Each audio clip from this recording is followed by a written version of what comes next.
Sebastian Rogers is an autistic boy. He's 15 years old. He's been missing from Hendersonville, Tennessee. And everybody has been looking for him. Everybody. He is 5 foot 5 inches tall. He weighs 120 pounds. Sandy blonde hair, and he wears glasses. And again, there is none, no footprint of him whatsoever. You think back, and there might have been a reason he was possibly upset, or something outside that could have enticed him to go outside. Was there anything that came to mind? We've been combing over that day and even the weeks before he left, and I hadn't been able to figure it out. That morning he was laughing, he was joking.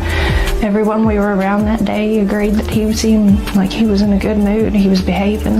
This boy, I've done told y'all, reminds me of my son that had autism, that is my third son. And he disappeared right down the road from part of where my family lives. And I take all of these cases serious. I'm not playing about anything right now.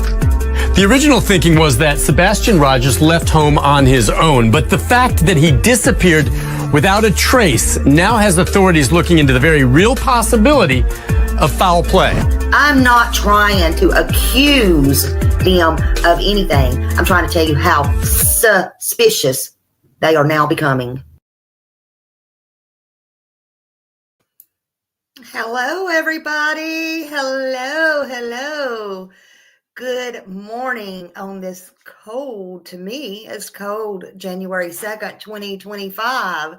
Hello, Millie. Hello, Annabella Honeys. Hello, Coffee Bar Lady. Good to see y'all. Not crazy by crazy lady. Hello. Good morning, Holly S. and Donna Smith.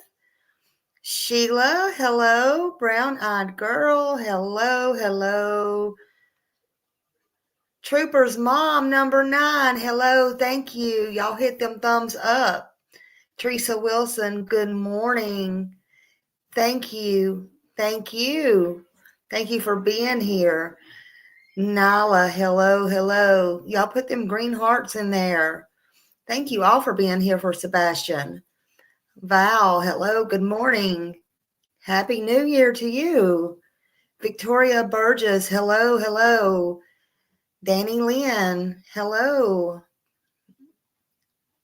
Miss Spence, good morning, good to see you. Oh, I'm glad you caught me too. Hey, Bo. Say what? Happy New Year. Ginger girl, hello. There's them green hearts. Cynthia, hiya. Oh, thank you. Let's see what I have to say today. I don't have that much to say today, but I wanted to come on here and talk about Sebastian and bring him some awareness. We got everybody doing that. Hey, Jude, my beautiful Jude, my friend. Hello. I hope all is well today. Michelle Davis, hello. Tarp's going up on baby Caleb's property. Oh, no. I assume they found his remains. Oh, that makes me so mad.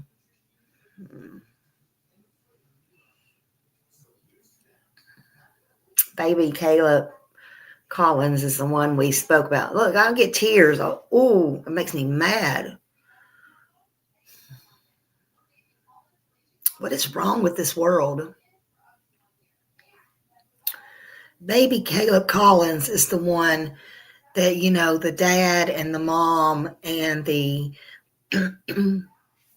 little girl, excuse me, was in the wreck. Hey, Buck Wild. And it killed the mom. It killed the dad and the little girl. And they couldn't find the baby. And the baby had been gone. Yeah, Fayetteville, Alabama. And they couldn't find the little baby. The mom was in bad shape in the hospital. And now, come to find out, they arrested the grandfather. And then the mom woke up or whatever in the hospital.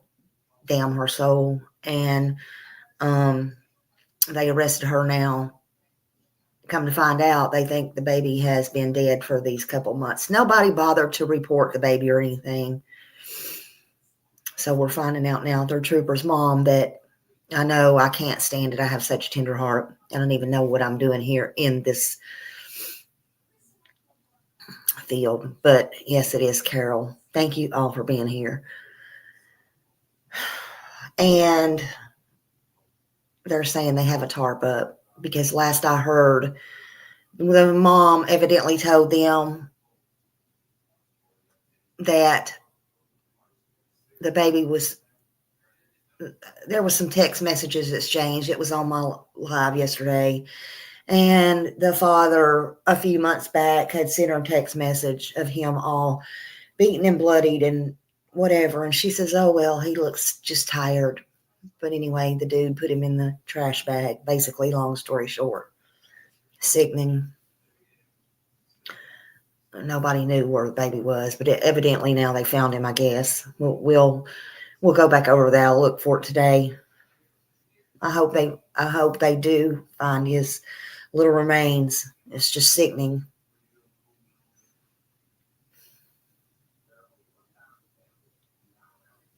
Sickening. Thank you for that information, Trooper's mom. Thank you.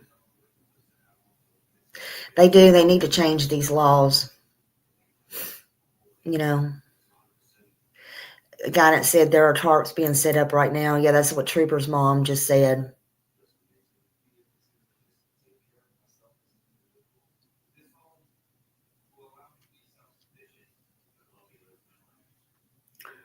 See, me, it just makes my heart go to my feet. And you know, that's not even what we were talking about today. But why does it seem that we, and I know some of you feel like that too, can literally hear this stuff about strangers and strangers' kids that we may have even only talked about or read about one or two times, and we get so sick and nauseated and can shed a tear, and others just go on with their lives. I don't understand.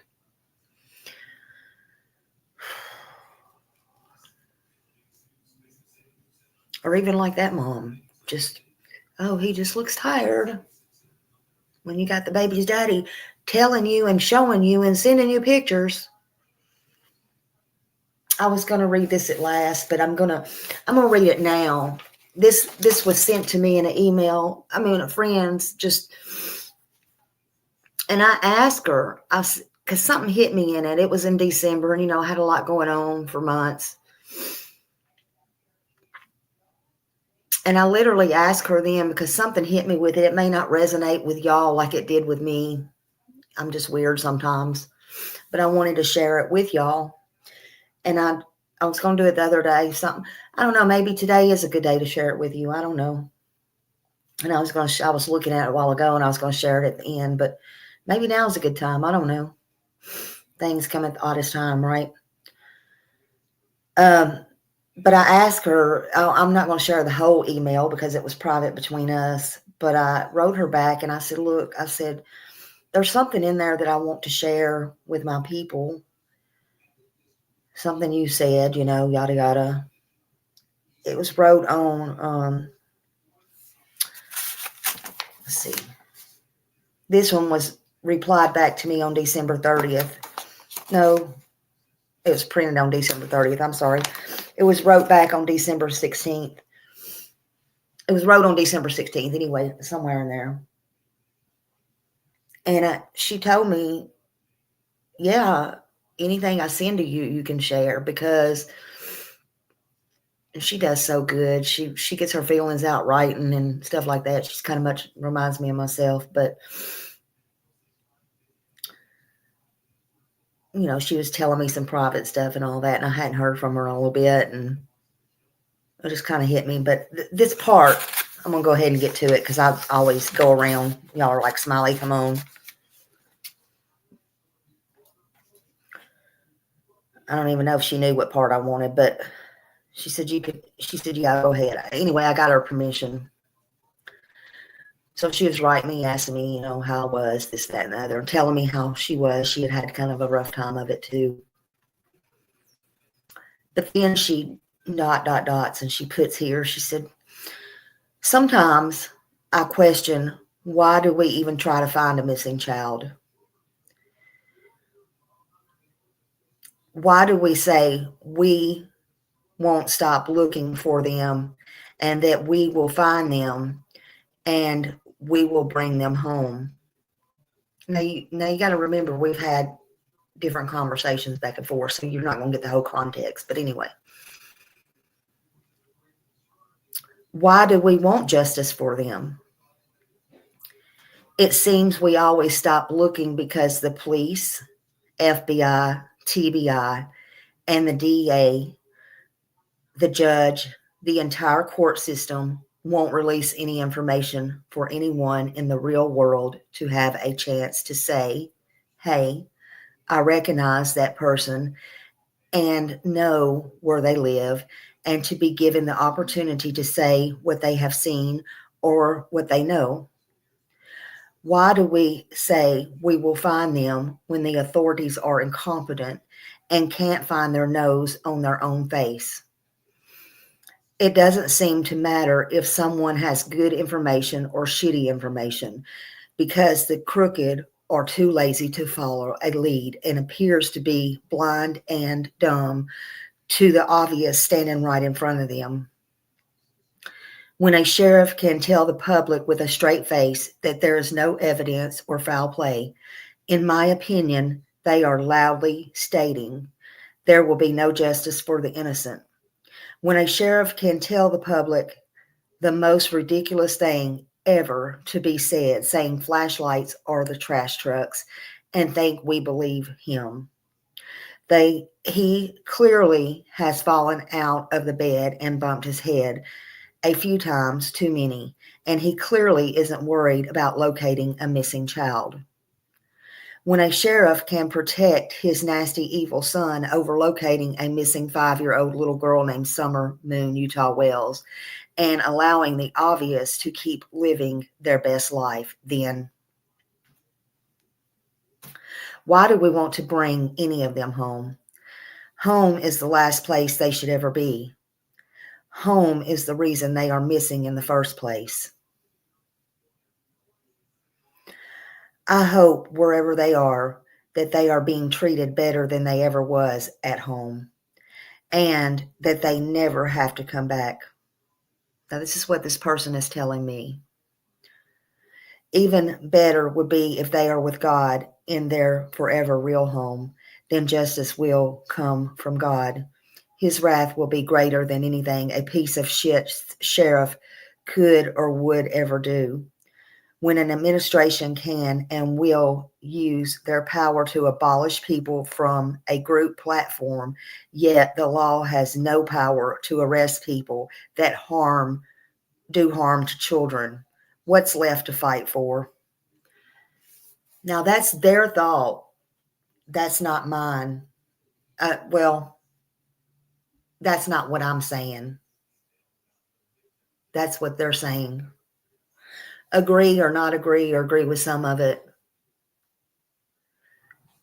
They're not wrong. And it just touched me, and I stopped in my tracks, and I'm like, I need to share this. I'm like, can I share it? And it made so much sense. Cynthia said truth, so much truth in that letter.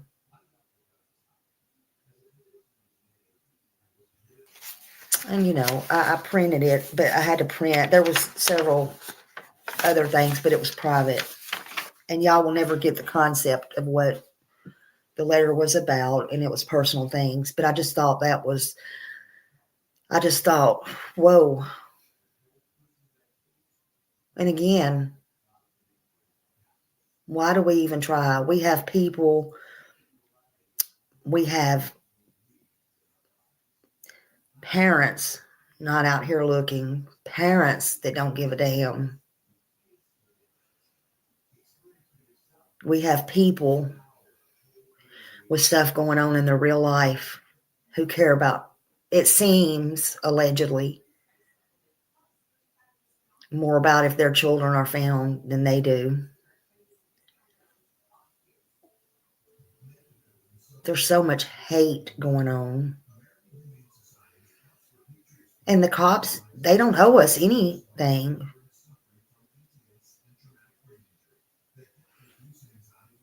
Mike says, unfortunately, her words are the general perception, but it's not the truth, in my own opinion. Well, you don't agree with a lot, Mike. I just have to tell you that.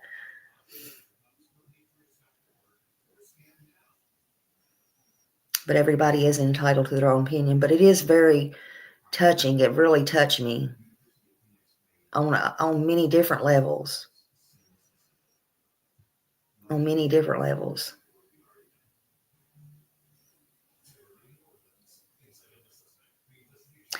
Sebastian Rogers is 16. He was 15 when he went missing. It's been 10 and a half months. Where is he?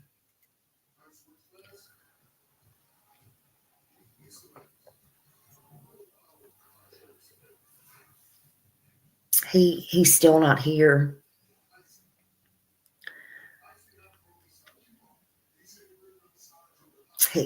We know where he's not.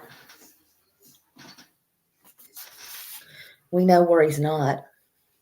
He's not home, right? He's not where he should be.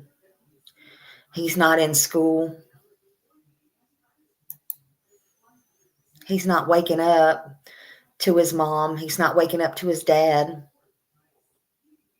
He's not waking up getting spaghetti, whatever they are, the spaghetti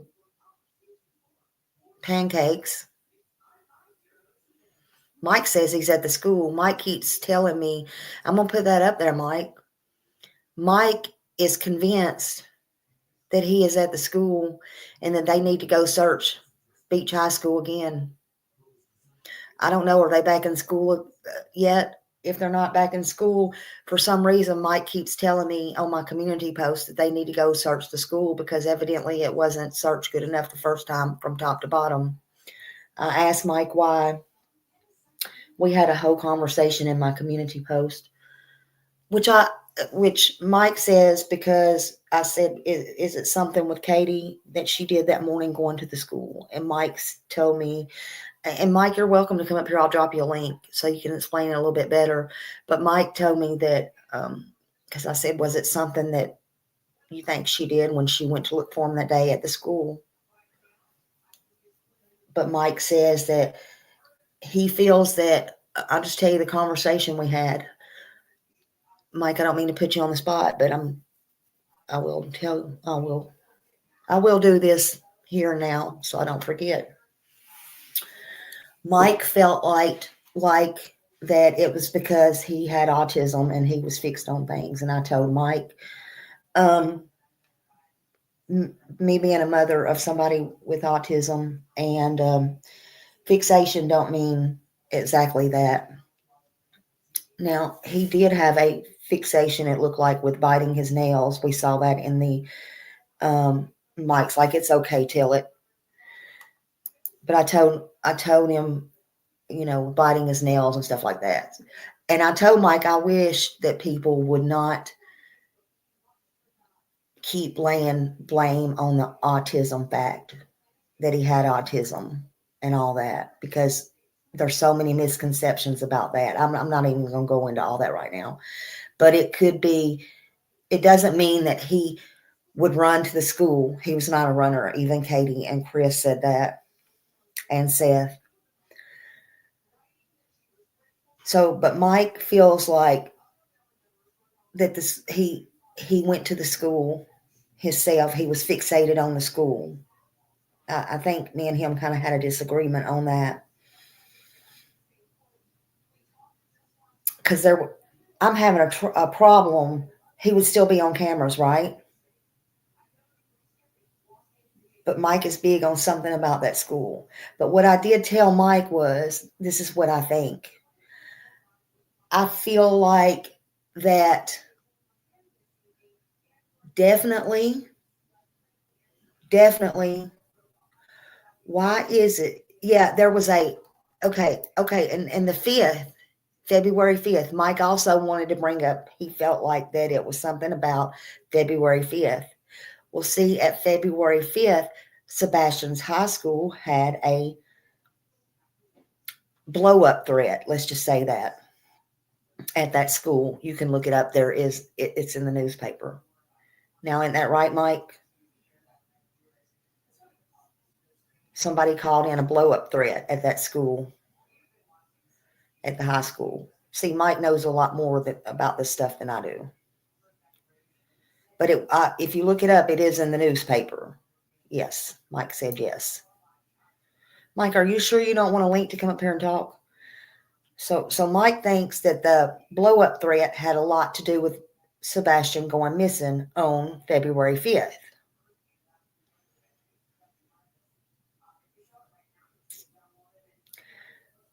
So whether it did or not, I don't know, other than I do believe that it was pre-planned. I believe that it was pre-planned. Okay. But see, I believe he did not. If he's at the school or he was overlooked, I don't believe he got there by himself. Now, one thing that I told Mike that I would highly agree on. Good morning, Fly Girl. Thank you very much. Thank you. One thing that I would highly agree on is I would agree on, or actually Mike agreed with me on this. He don't agree much with anything, but I said I would agree to the fact that Sumner County Sheriff's FBI, TBI, or whoever else needs to come out. They don't owe us any explanations, but they do need to call Equifax in or whatever, or not Equifax, EquiSearch, and do a complete ground search in that area or within 50 miles, head to toe, right? Including the school. And this may be a good time if they have not gone back to school, since Mike is so adamant that he thinks he's at the school for some reason. Mike, though, thinks he's at the school because he thinks he could get in small places inside. But again, I don't, because I don't think he got in the school doors without being seen that day. Unless there's another reason that he could have got in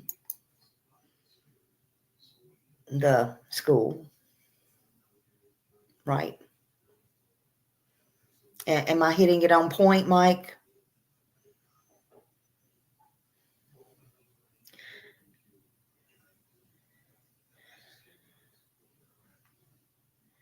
You tag me an Amber Alert for 14-year-old girl missing. Her father is asking for help. Was it an Amber Alert that just went out?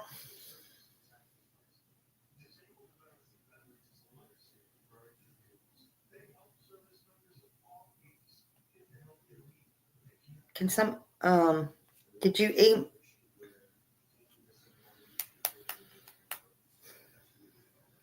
The roof vents. Okay, so you think the roof vents.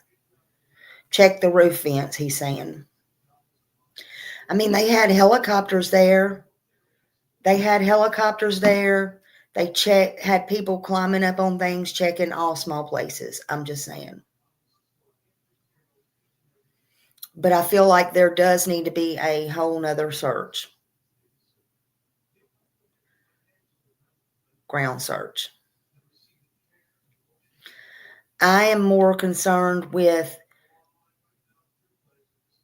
I would be concerned with why Chris was talking about the measurements of the concrete and all that, in my opinion, than I would be the school, unless somebody knows something about the school that we all don't know. But people go there every single day, and I just don't feel like he's at the school. That's just me. That's just me.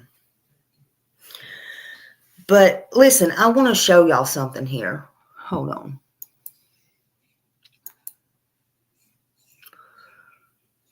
I want y'all to take a listen to this.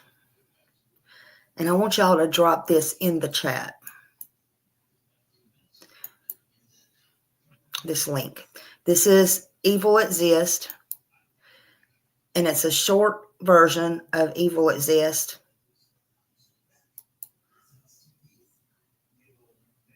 Wait.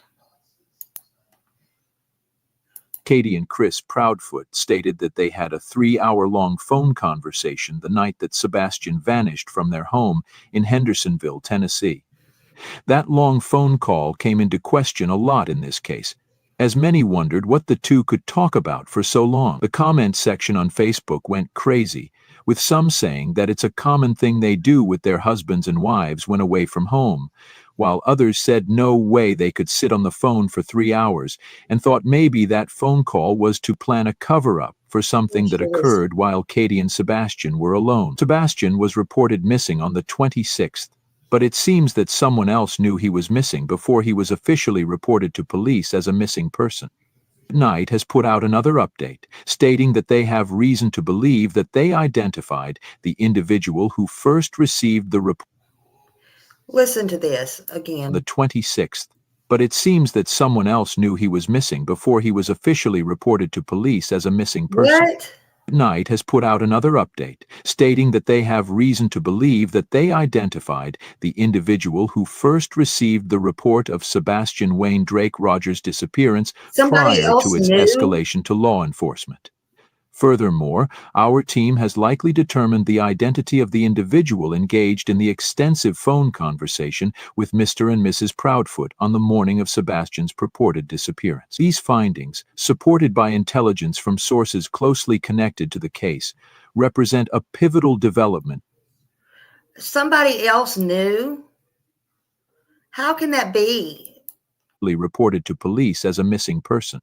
Night has put out another update, stating that they have reason to believe that they identified the individual who first received the report of Sebastian Wayne Drake Rogers' disappearance prior to its escalation to law enforcement. Furthermore, our team has likely determined the identity of the individual engaged in the extensive phone conversation with Mr. and Mrs. Proudfoot on the morning of Sebastian's purported disappearance. These findings, supported by intelligence from sources closely connected to the case, represent a pivotal development in our ongoing effort. I wonder who this person was, as it's being said online that Chris Proudfoot has connections within the police department. About 9 hours ago, another update came through from @Night. They have received new information that has directed the team towards specific leads in the search for Sebastian. These leads are being pursued vigorously and with priority, and as such, all forthcoming updates related to the search itself will be temporarily paused until the leads have been thoroughly investigated and clarified. While they focus on pursuing these leads, they are still asking for footage in the 100 block of Enoch Way and the 1000 block of Stafford Court, that is around the Bower Sox and Proudfoot home. It's interesting that they ask for footage from the 23rd February, 3 days before Sebastian allegedly went missing. What? Now look, I want to hear this one more time. Hold on.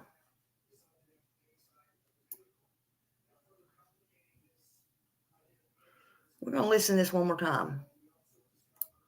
3-hour-long phone conversation the night that Sebastian vanished from their home in Hendersonville, Tennessee.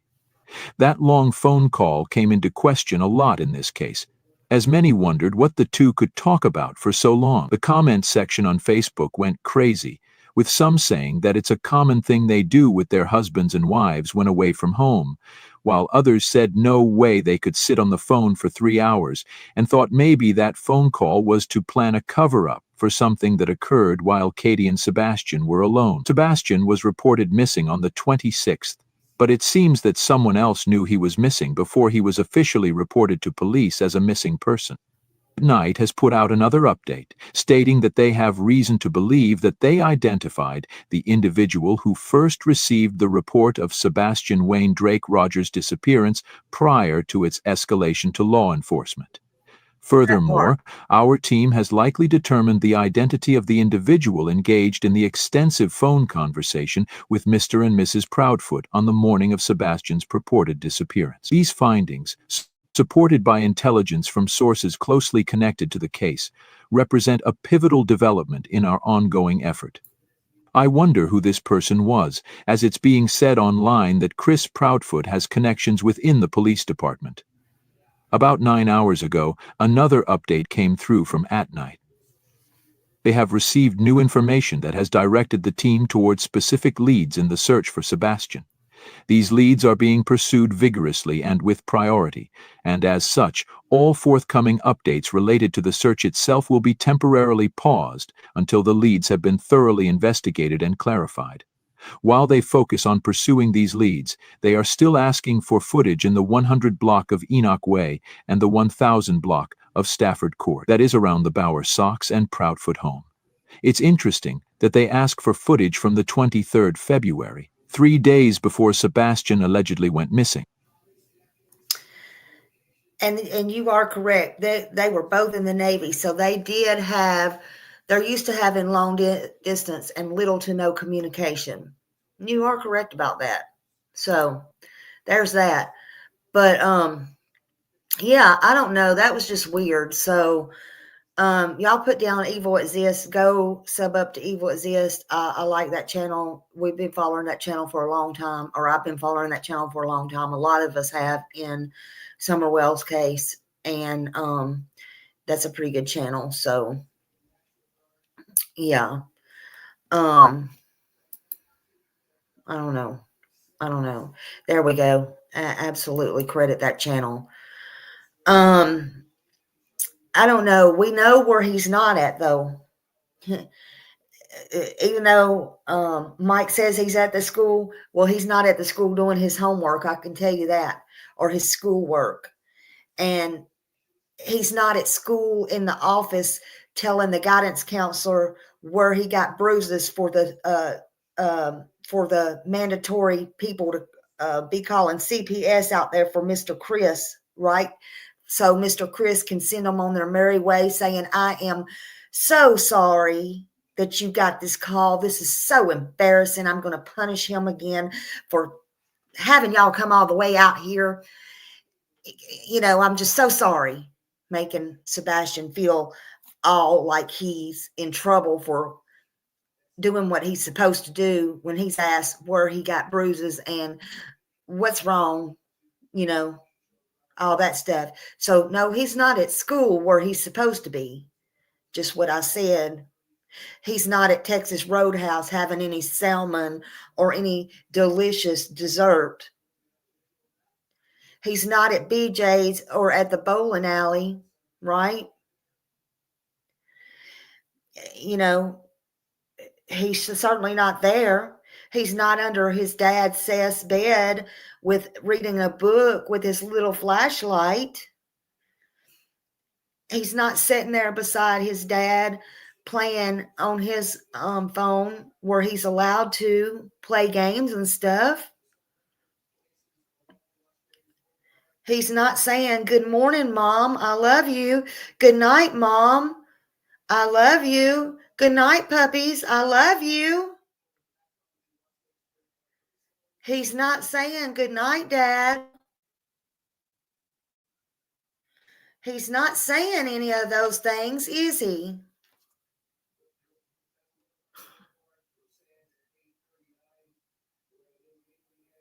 He's not saying, I'm okay, Mom, go to sleep.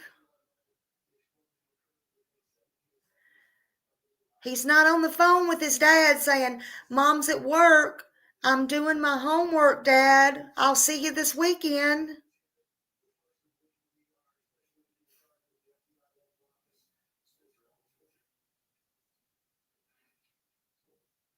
We know where he's not.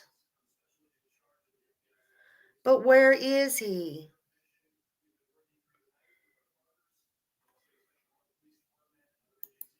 Where is he?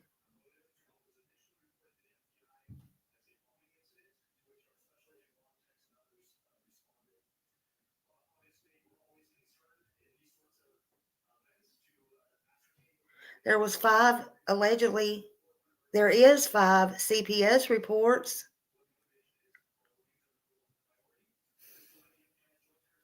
We know they didn't protect him. We know his primary home didn't protect him no matter where he's at. The school tried, but per Chris's own words, not mine, they were told to go away.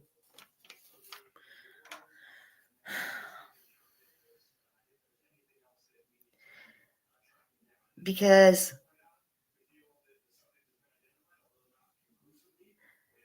they was sorry. Chris was sorry. He wasted that lady's time and sent her on her merry way. And in my opinion, they didn't do their job.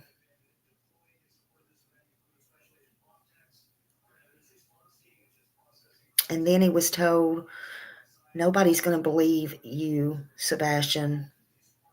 Cut it out. Allegedly. But why is it allegedly?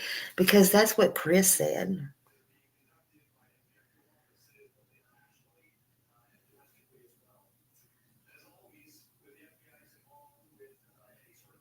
Where is Sebastian? We're in 10 and a half months. There's a combined $250,000 reward. A lot of people don't like to hear that. I did say combined. There is a $50,000 reward from the FBI. And the rest is coming from Dog and At Night and their team. But even so, the FBI don't just put out a $50,000 reward, and they most certainly don't put out a reward for runaways. Wake up, people. Please wake up. But it's a red flag to me. Rewards don't always work, but it's a red flag when there's so much money out there and nobody won't come forward. They won't even tip anything in to even come close to finding Sebastian. Why is that? Why? I don't think it takes a rocket scientist to figure that out. I really don't. Y'all are smart people. You're smart. You can figure that out. But what's it going to take?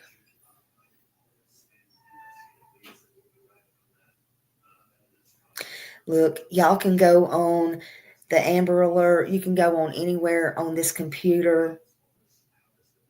You can print out flyers.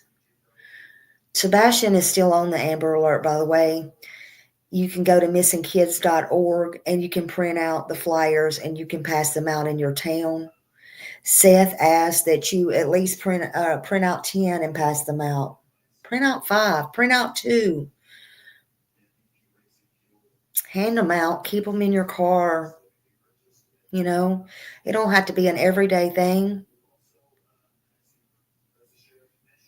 Let people see his face.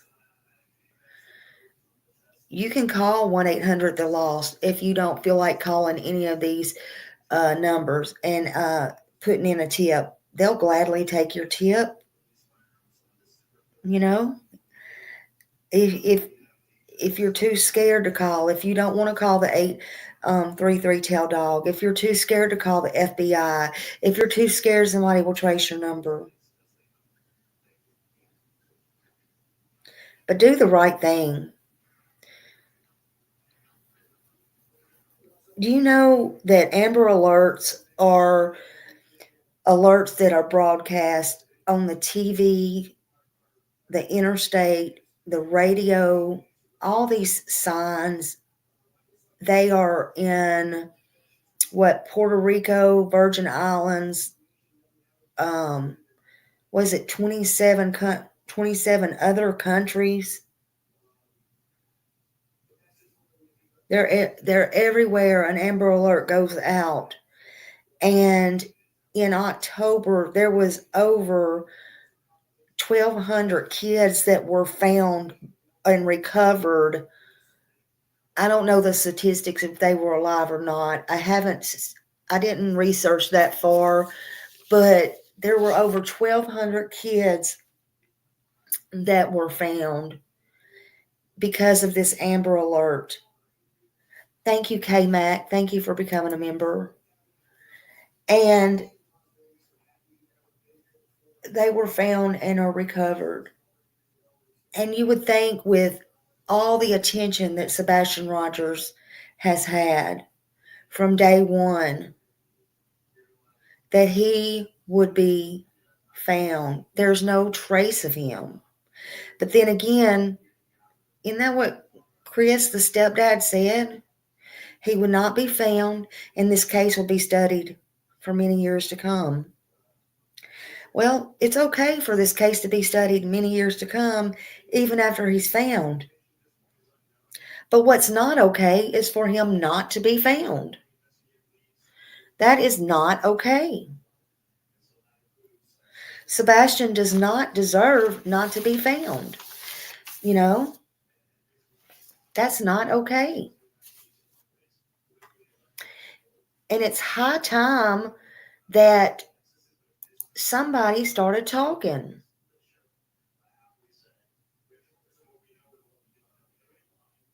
Thank you, Lori, for being 124. Thank you. Y'all hit the thumbs up. Let's get the word out about Sebastian. Please call 1-800-TBI-FIND, 615-442-1865. You can call 833-TELL-DOG. There's many ways that you can get information to somebody who needs to know. Because somebody out there knows something. And you can use your time wisely. You don't have to be on here hating, passing out misinformation. There is a real little boy, young man out here, and his name is Sebastian Wayne Drake Rogers. And he's missing, and he needs to come home. Today's just as good a day as any.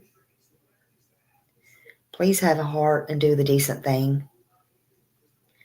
Thank y'all for being here, and have a good day. Bye.